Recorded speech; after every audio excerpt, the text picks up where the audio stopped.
What up, podcast people? We're back, Oasis podcast, in a brand new studio. It's here. If you are watching online, Welcome. or on YouTube, and you're visually seeing us here in Or this place, the tube, as I like to call it. The tube. please don't cut You that. sound like you're a boomer. Yeah, Well, The that's- Walmarts. That's fair. the Walmarts. Are you guys tweetering nowadays? Qdobas. My father-in-law says Qdobas. But That's if my you're watching favorite. online and you're seeing us, you see we're in a different space. But if you're listening, probably sounds exactly the same. So, Hopefully. yeah. I mean, we are getting new podcast mics. Get it. Hopefully, Yeah. which that'd be awesome. We might sound different. I heard they make you sound like Morgan Freeman. All of That'd our be voices funny, are just yeah. completely different. Voice changer. Change the pitch and everything on him. Let's dive into this thing though. Oh. Before we get too crazy, because there's going to be a lot that we're going to get on tangents. I'm sure of it today. Yep. But we're talking Oh, modesty. And so our mixer question, the three of us, what's your favorite piece of clothes right now? Clothing. Right now. Right now, like when you open the closet, you're like, this is what I'm going for. Yep. Green joggers from Target. Oh. Without a doubt. I feel like I've seen you wear those A a lot. Now you say that. ton. Comfortable. I don't think I've ever bought clothes from Target. Oh, all day. That's all I wear. I've done some It's Walmart really, stuff. really hit or miss. Really? Target is, yeah. That's fair. Walmart, stepping up their game. Yeah. Shout out George brand. Good job, George. They're Proud of nice. you. All right. Well, I don't know if it's nice, I was but it's cheap. And I was excited when Target moved from Goodfellow from Massimo to Goodfellow. Okay. That was a good move. I think I do have something Goodfellow. I just didn't even know it was Target. Yeah, I'm wearing So Goodfellow green pants right now. joggers. Jaena, what are you There you thinking? Well, I was thinking more like, so my original answer was boots. Just boots in general. Okay. I love boots. I have boots No, you probably gotta- in every You single got to color. pick a Specific. boot. A One specific single. one? Oh my gosh. This is like such a basic answer, but my just classic black kind of Doc Marten combat looking boots. There you go. I don't have Doc Martens because they're expensive. Yeah. But the I once fakes, saw the a reel lookalikes. on Instagram that told me about 3 different fake Doc Martens I should buy. I didn't, but Mine are from Target. there you go. Target. So the pair. I'm gonna talk about these guys. I like. What do you Your sweatpants are nice. Sorry guys, I'm trying to get my leg up. These sweatpants right here, they're gray and they're Nike, and I got them for Christmas, and they are unbelievably comfortable. Like, blow your mind comfortable. Can I try them on after this? No. And so I Please. find myself wearing them all the time at my house, and then Here. because I work at a church that doesn't really enforce a super strict dress code. We talked about it today, actually. They Uh-oh. did. Yeah. Okay. For the wow. staff? Just kidding. Oh, Say, we're in it's gonna make trouble. me so sad. But I like our dress code because I always take the posture of dress for the day that you have, and so I have no outside meetings today. I plan on leaving early this afternoon, and so I was like, I'm wearing sweatpants today, and I you wrote a go. sermon this morning in my sweatpants, and it was great, and I think I honored the Lord while feeling incredibly comfortable, There you go. and so praise God for. I our tend church dress to code. take the disposition of dress for the job that you want, You not want the job you have. And so apparently, if that was true about me, I would want to be either a Walmart greeter, There you go. because I wear khakis all the time, or Best Buy Geek Squad. a worker in a sports store. There you go. And I'm okay with that. That's nice. That'd be a fun mixer question. Based on the outfit you're wearing right Damn. now, what job do you look like you would be Dad? working? That'd be actually really I'll fun. pocket. I'll Khakis. pocket. He's in that one Henley. for some. We'll come back for it. I hope I know when that day is. 'Cause I'm wearing a suit. We got to dive in. Yeah, we need to go on. When it comes to modesty, let's start with. We're going to do a couple different definitions. Yeah. One that we find most people, including even coming into this, myself, held a little bit of this is what I thought modesty to be. And then one we would push people in more of a direction to hold. So who wants to do the first one? I can do it. Yeah, I think just a default where we tend to go, and I think where our heads go, is modesty intends to or has a desire to avoid the encouraging of sexual attraction to others. Or so like in that is like how do you, mainly around clothes and clothing, is like how do you dress in such a way to keep others either from being sexually attracted to you or from gaining some sort of attraction from other people. And that's what people usually default Yeah, when it you comes to say this the word conversation. modesty, yeah. Where are we going to continue to head for the rest of this, though? What's a Yeah, better definition? yeah, we would say that probably a better definition and probably a more biblical definition of modesty is that it's actually a heart attitude or disposition that reflects in an outward behavior that seeks to glorify God. So that in our outward behavior is a reflection of what's happening internally within us in our hearts, and so that should honor and glorify God both externally and internally. Yeah. And that's beautiful because I think it's really all-encompassing for what it means to live life. It goes beyond just clothes. Yeah. And you're going to see that Yeah. throughout this whole conversation, that modesty is not a clothing discussion. It, Yeah. it plays Only. a piece of it. Yeah. Yeah, it plays a piece of it, but it is not the whole entire conversation. And the next thing we kind of want to poke at is modesty just a female thing? Let's go there right off the bat. No, we're not pulling punches. Yes. I was gonna say, you tell me. No. No, No, it's not. it's not. It's not. No. It's not. It's Done. not. It's not. That's it. It's not. It's not just a It's female not. It thing. sounds like I'm saying snot. Oh Why? my But God. why do we have to ask that question? I think that's important. Yeah. I'm already tangent number 1. Let's Here you count go. them. Here we go. Dylan's in the background right now, going to keep track. No, I think it's an important question to ask because one, anytime we talk words, anytime we talk semantics, anything like this, people are coming with their own definitions. Yep. And so that's why we came out with that this is our default oftentimes, and we wanted to correct that off the bat. And then the second assumption I think people bring a lot of times to modesty is that it's a female issue. And so whether you're a female or a male listening to this, that might have been something that was even in the back of your mind that you've heard someone else to say, and it's something we've struggled in the church to address. Yeah. That too oftentimes we have painted modesty as a female issue, that they're the ones that need to deal with it, and they're the ones that are struggling with it. And so it's just combating some of that right off the bat, that it says, hey, this is something we're all struggling with. We all need to check in ourselves. So it's almost like an overcorrection kind of thing. Yeah, absolutely. I Yep. think you nailed it. There I you don't go, know that I okay. have any thoughts. Well, let's further take it a tangent. step though Yeah. and look at what does it mean for a female to wrestle and to kind of struggle with modesty. Yeah. Like Ben, you want to answer that for us? Yeah. Let me know. Jaena, sit back over here for a second. I love this. The video is going to make that better, but if you're just audio and that you just all of a sudden the podcast stops there. Yeah. we probably would have gotten canceled for that That exact alone, statement. yeah, Yep, alone. correct. Okay, Jaena, go ahead. Oh, geez. Yeah. I think that sometimes we tend to think that, oh gosh, I can't organize my thoughts. My apologies. That modesty, when it just has to do with clothes, we think that it's just a female issue. They need to change so that men don't experience that sexual attraction or that lust. But the reality is that women can face that as well, both a sexual attraction and lust. But even I think sometimes women are more prone to an emotional attraction and an emotional lust. And so not to say that women aren't sexual beings, because we absolutely are. But I think far too often we begin to, when we struggle with fulfillment issues, that we dehumanize men, dehumanize them as individuals, as people, for our own selfish emotional gain.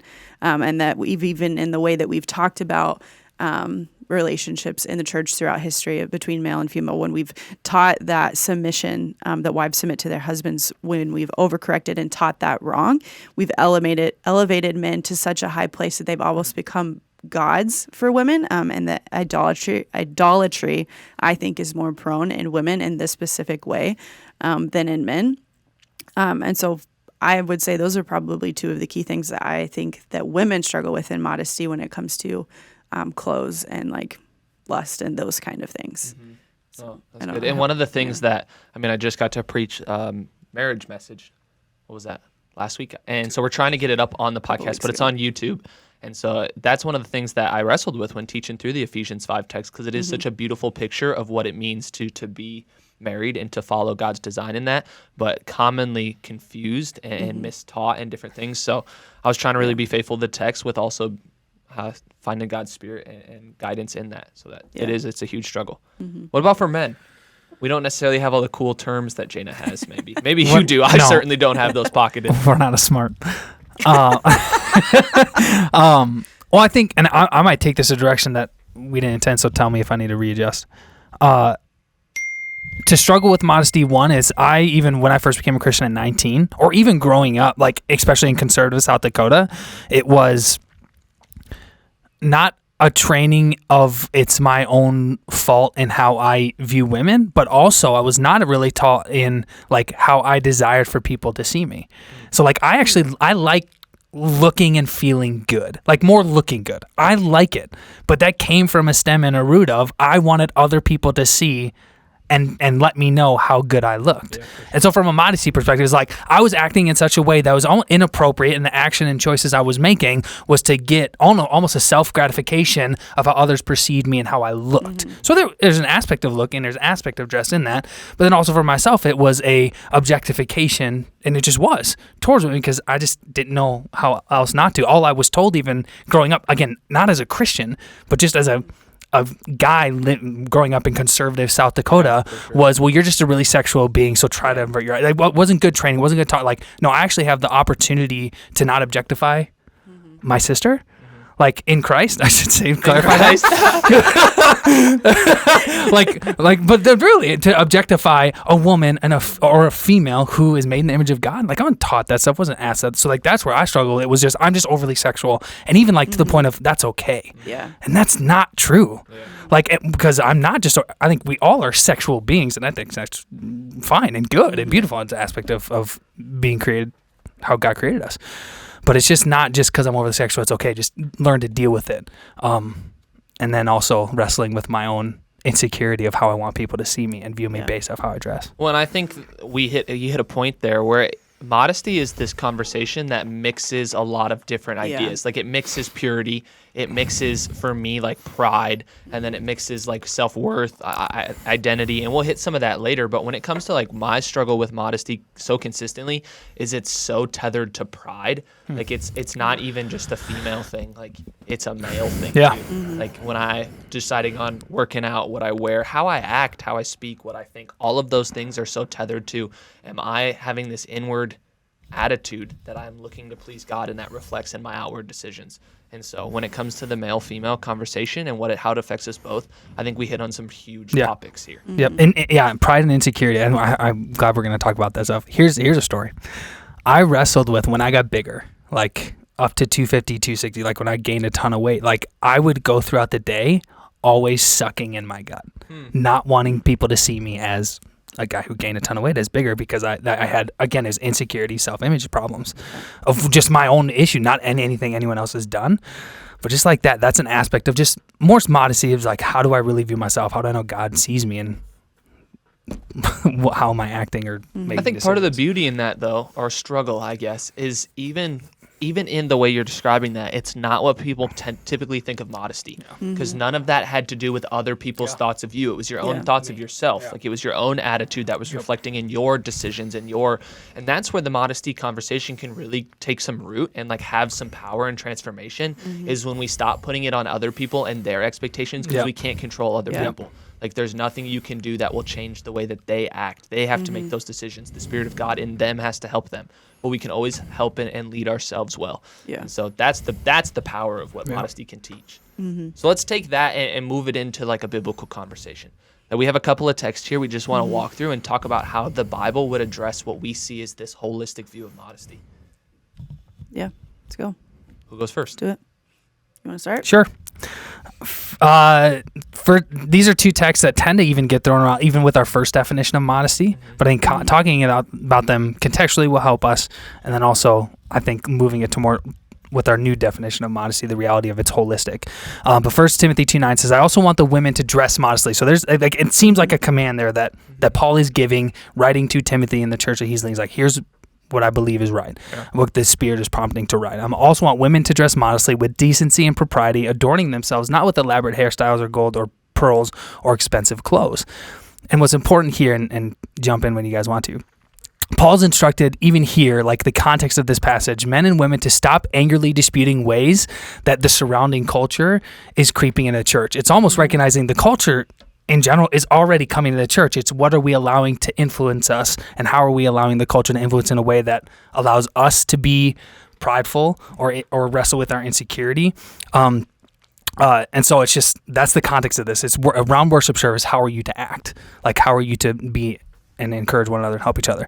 But the fashion that he uses here, women were using this as causes of distraction, which are drawing tension away from God. And even the word modesty here points to orderliness, moderation, and appropriateness, which is a verb described for deacons in the very next chapter of this context. And so it's not so much like just it's all about the clothes and what you're wearing. It's they were using material items to distract from the glory of God and say, here's what I have. Here's what I own for own self-improvement. And then he goes, and I like that idea of modesty, that Greek word about moderation and appropriateness, because it's the exact characteristic of what a church leader should be. So he's like, men, you also live appropriately. No. So you're telling me I can still rock some LuLu Lemon joggers, even though Paul is telling Timothy that I can't have expensive clothes? That's not what he said. Dang it, Brennen. He's saying you can't have expensive clothes. Don't wear these. And I'm all over here like Lululemon just makes nice stuff. But so what? Their jogger pants cost $3,000 to buy because they must be sewn with gold. Listen, if it's your conviction that it's okay for you to spend $3,000 on pants, there's probably a different conversation that needs to happen. Okay, but obviously I'm being satirical. But the idea is true, that it's like this isn't a conversation necessarily about expensive clothes, like you just said. It's a conversation about something greater. And I just wanted to put a little Lululemon spin on it. They're a sponsor, if you didn't know, here on the podcast. Aaron wore Lemon pants all last week to our winter conference, and I loved them. Yeah. It was great. Yeah. What about 1 Peter? Yeah. Anyone want to do that one? Yeah, 1 Peter 3:3-4. I'll read it first. It says, "Your beauty should not come from outward adornment, such as elaborate hairstyles and the wearing of gold jewelry or fine clothes. Rather, it should be that of your inner self, the unfading beauty of a gentle and quiet spirit, which is of great worth in God's sight."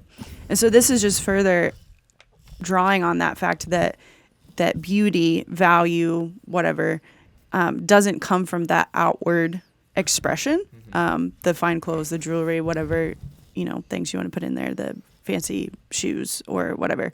But rather it's the inward self. It's the spirit that we carry, gentle and quiet, and the fruits of the spirits that are living within us. And so it's not, I think, to either of these scriptures and to say, well, don't have nice things and don't wear jewelry, and is to only look at half of what the sentence or sentences really says. Yeah. But it's not about those things and not having those things. It's about what you're cultivating internally. For sure. Yeah, why you do what you do. Super good. Yeah. And so Rachel Held Evans is an author. She passed, I think. Wow, I shouldn't say that because that might be. She's a Christian author. I think she might have passed away. I can't remember. Did she? I don't remember. I'm might be thinking of someone else. Please look that up. Like please fact check me that. I could be way wrong there. Anyway, she's got actually some really good stuff in general. She's really smart. Oh, she died in 2019. Okay, yep, okay. I think, and it doesn't matter of what. Okay, anyway. But like she points out and says nearly all of the Bible's instructions regarding like modest clothing don't refer to sexuality, which goes back to the first definition of what we think of. Like that's just what we immediately go to. But honestly, it's rather kind of materialism. And so like she would say, biblical modesty isn't about managing, which is, again, I think what gets taught sometimes, the sexual impulses of other people. It's about cultivating a humility within ourselves to know, okay, like why am I doing the things I'm doing? Mm-hmm. Yeah.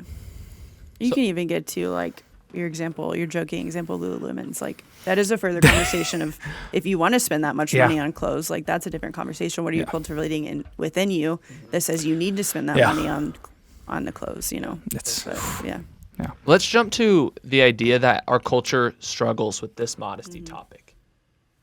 Yeah. How do we see that play out? Where is that coming from?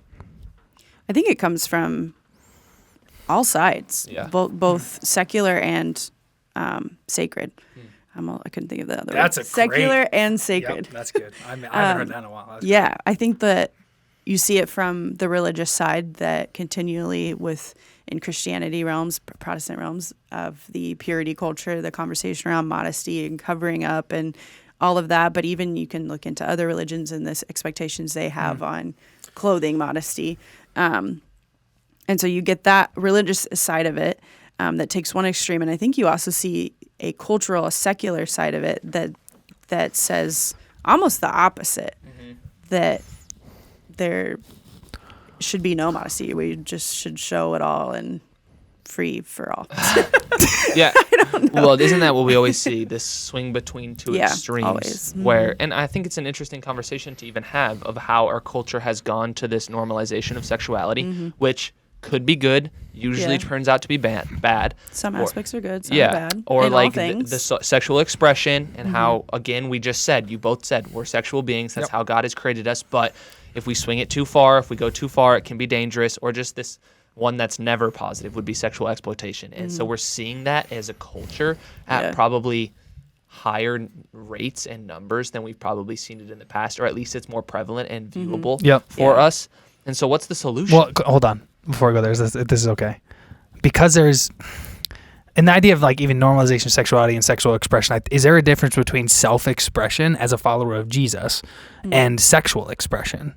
Also as a follower, but just in general as a human, and also self-expression just as a human. Yeah. Because I think they're two different things. Like how do you have self-expression in a way that glorifies God, but draws a confidence of being made in the image of God, and yet wrestle with the reality of like how can that be taken and interpreted in a way of could be sexual expression. Like, I think there's a balance, and I don't know. Yeah, that goes back to the statement of you never can control other people's thoughts or expectations, and so self-expression and how you express yourself may be taken the wrong way, but there is a reality that some people seek out sexual expression. Yeah. Not just in actions, but in how they dress. That I want to be a sexual being. I want people to know I'm a sexual being. And so that influences how I dress or how I bring myself into spaces and atmospheres. No, that's good. And so what's the solution? Like, what's the trajectory we want to put people on to continue to try and find godly success when it comes to modesty? We should all be Puritans. We all need to cover up the cover ankles. every aspect of skin except for your cheeks. I did pretty and good nose. today. I got socks up to my calves. I should have wore maybe a little bit higher collar, but otherwise. My wrists are showing. Okay, that's not the answer, but it's probably not head coverings and like super flowy clothes. We've talked about that and on and off through this. Unless that's your conviction. Yeah. I mean, to be honest, like Yeah. I follow a gal on Twitter. She's probably like 23. She's going for her MDiv. And she has the conviction based off her interpretation of scripture with the 1 Corinthians text where she's starting to wear head coverings. But that is her conviction. She don't put it on other people. It's even her. She's talking about as her way of expressing her, aspect of following Jesus as a woman based off what scripture says for her and how she interprets it. But like, that's her thing. And I think, and she's confident in it. She's confident who she is in her identity in Jesus. So if that's your thing, maybe. Yeah, but I also think like I'm okay with that, but the three of us at the table would not hold that conviction. Correct. Because we would see that it's an incorrect interpretation of those biblical passages. I would argue that is an incorrect interpretation. Yeah. I would say because we would say the Bible doesn't teach a dress code. Rather, what it teaches is a heart disposition. It's the way we should love and learn to love God. And so the solution comes to the modesty problem is it's pursue God and focus on him on all things. Deuteronomy 4:29. But from there, you will seek the Lord with your God, and you will find him if you seek him with all your heart and with all your soul. That our desire, everything, all of who we are should be towards the Father. And so really tangibly, this could look like before you make decisions on what you wear and how you act and how you and what you spend money on. And what you spend money on, it should be purple. Yeah. And I think for people that feels really like daunting. Could be. Very. Especially it's not been a practice. Are you serious? Before I put on this pair of pants, I got to say a prayer. But where I have come back to it is if we begin to live lives of prayer, if we live lives of connection to God, then prayer doesn't become this daunting thing we must now step into. It's consistent through. Yep. And so for us to pray before we get dressed in the morning to see if, okay, what would honor God today, that's not a huge undertaking for us. It's just how we live life alongside the Spirit. So. And part of that, when you have that heart disposition already set, that everything you do honors and follows God, probably part of what hopefully will come out of that is that your mindset shifts. That it's not, okay, what outfit can I put on today that's going to make me look the coolest or that is trendy? Or when I'm at the store or shopping online, like, oh, is this going to look cool? It changes your mindset and you're almost less concerned about those things to some extent. Is it okay to feel good? Oh, well, yeah. Okay. Absolutely. That's what I mean, though. Like, that's so like it's balancing that. That's what I mean. It's like because I'll look at sometimes I'll look at myself, and I'll go, okay, swaggy but then I have to wrestle with like, okay, do I care then what other people think of it? Like, and is this why I feel okay? Yeah. Is this why I like that? So I don't know. And this is again, we're probably on a different conversation. That's but fair. One of the things I think is cool about fashion, even though I don't consider myself like a fashion icon, like. I'm not setting any trends, but I like to do fashion. Yeah.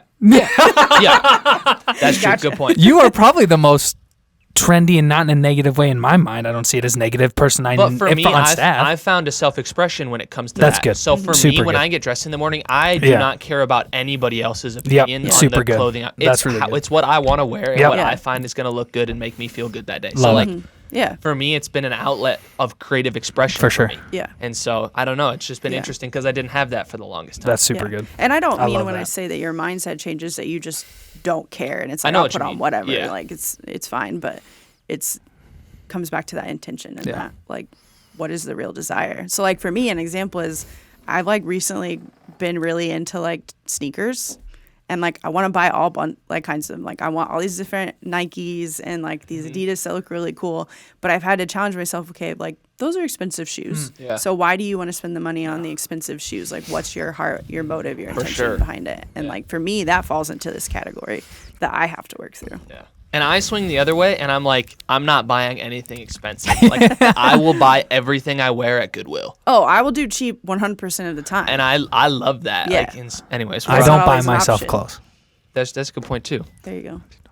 I Let's attack some don't of. trust myself. I don't even know how long this has been going, but it'll we be go. fine. Let's attack some of the root issue that comes when we talk about modesty. That this is something we see in the surface, because if we're talking about an inward attitude that's reflected in outward actions, we see the actions in people and in ourselves.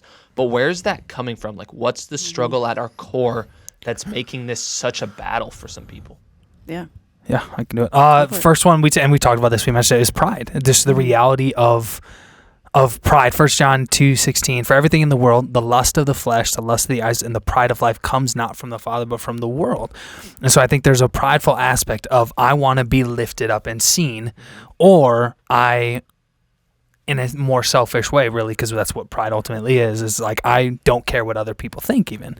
And so I'm going to do what I'm going to do. I'm going to see people, look at people how I want to look at people. I'm going to have an assumption or judgment about someone else based off an assumption or judgment I want to have on someone else. So I think pride's a big one. And even in that, it's like, well, we know that shouldn't be an issue just based off Philippians 2. He says have that mindset, the attitude of Jesus, which we know is humility. And humility points people towards Jesus, where pride has the real potential and honest reality of drawing attention to ourself and not towards Christ. Yeah, for sure. And then I want to put this caveat in there and just talk about this, that lust does play a conversation here in modesty. That's not at all what we've been trying not to say. Yep. Like, it is bigger than that, but it is a problem that comes with our culture and us as people, as being fallen, broken people. And so Matthew 5:28, and it says, "But I say to every one of you who looks at a woman lustfully with intent has already committed adultery in his or her heart." And Jesus here is speaking, and he's telling us about how dangerous and hurtful lust can be. That he's equated it to adultery when he's speaking in the Sermon on the Mount here. And it's just, it's something that's really important to him, and modesty can play a role in helping us to combat that. Yeah, and I think it might be important to give like a quick definition of lust. The lust is just simply a deep desire for something. And it can primarily is sexual, but it also can be a non-sexual thing. And that's why I talked earlier about how with women sometimes we struggle with an emotional lust, an emotional desire, that it's not, I'm not creating sexual scenarios in my head with someone that I've seen, but maybe I'm thinking about what my life would look like if I was married to them and I had kids and we had the perfect house. And that's a lust. Yeah. A mental, emotional That's good. lust Well, that maybe it's- isn't that's explicitly super good. sexual. And so sometimes we say, oh, well, that's not. That's really good. That's really good. That's Because it lesser. usually, not even usually, but it has the aspect of I'm looking at someone else's body, but it could be object, it could be relationship, it could be scenario, it could be anything that ultimately is for my self-gratification. Yeah. That's good. Yeah. Yeah. No, that's good. Yeah. What is it? Let's go here and play this out for a second. That I would love for us to speak explicitly into the cultural movement that's behind just women empowerment. One that we would affirm because women have value, that we need to empower women. But also, again, we're living between two extremes. And so where in that does modesty play? Like, how do we have that conversation where, yes, we want women to be empowered and to be able to live into everything God's called them to be, but we also need to recognize that too often that's being taken to extremes that God didn't design it to be. Yeah. So where's that tension? Yeah.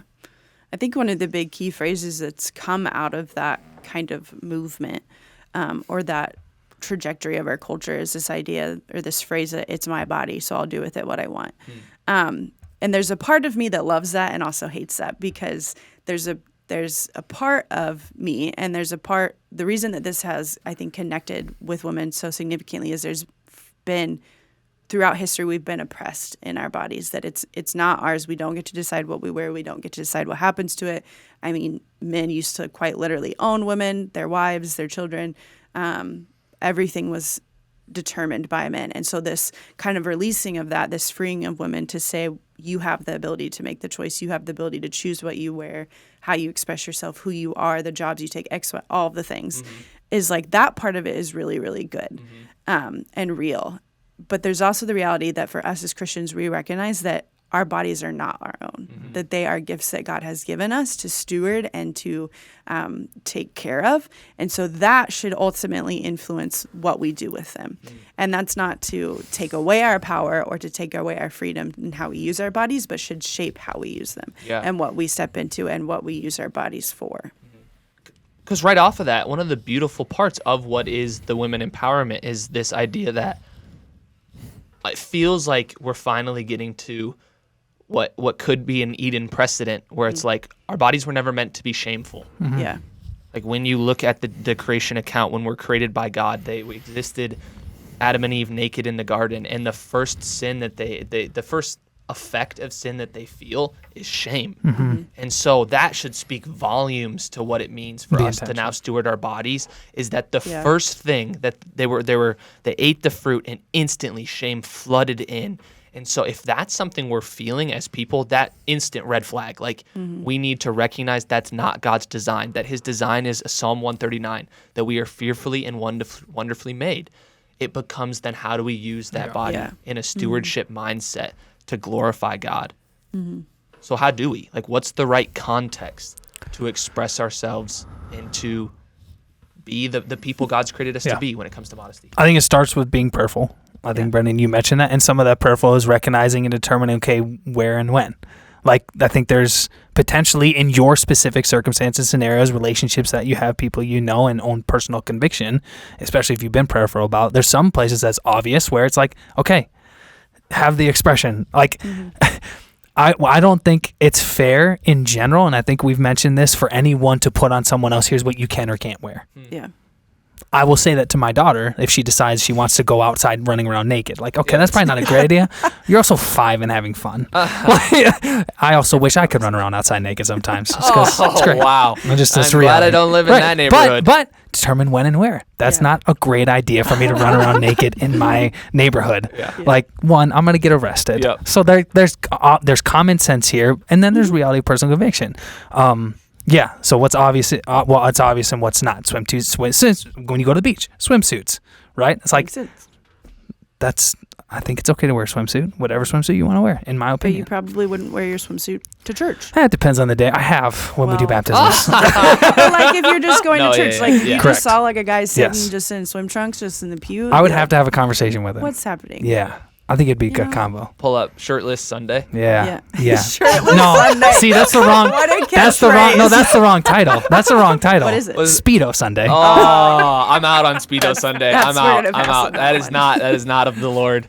I'll rebuke Maybe that. if we ever do an Oasis swimming party, we should do it on a Sunday and call it Swimsuit Sunday. Interesting. holiness in a pool. What? Swimsuit Sunday. We're going to be concluding the fun day with baptisms in the pool. It's like when people do pool movies. They Yes. what you do is service in the pool. Yep.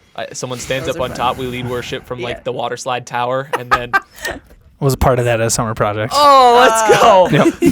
I In felt Miami. Like in me, I felt like that's probably something people have done. Yeah, that's definitely it. Otherwise, Sorry, I derailed us. Otherwise, what else what else needs to be spoken into this right context and expression of modesty? Is there anything else we felt like we've missed? Or is it as simple as prayerful discernment, Context. Context, Know your yeah. situation. I'm okay leaving it there. I think it can be that simple. Part Yeah, of, I think, what's hard in that is that oftentimes, I think, as church people, we want our leadership just to tell us the answer. Oh, yeah. And so I think that this is probably a letdown from some people to say, well, you have to figure that out on your own, or you have to come to your own conviction with the power of the Holy Spirit in you. That they went.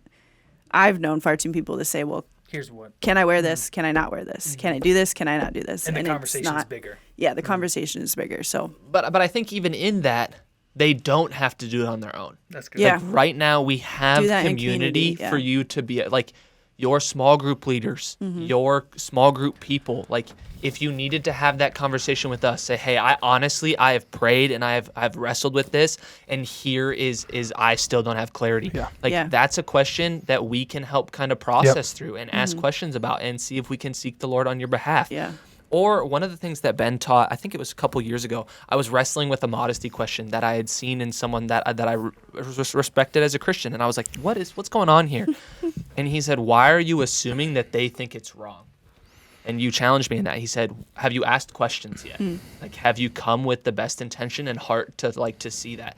And so one of the things I feel like we can do as church community is, if you have a friend and someone you have a relationship with, someone you're either sitting in a position of authority over or under, and you see them making a decision that you maybe wouldn't agree with, like, let's start conversations that we can start to ask and be like, hey, like, what's the heart or the motive behind that? Like, this is something that I've wrestled with. I'm just trying to learn. I'm trying to better learn and love and follow God.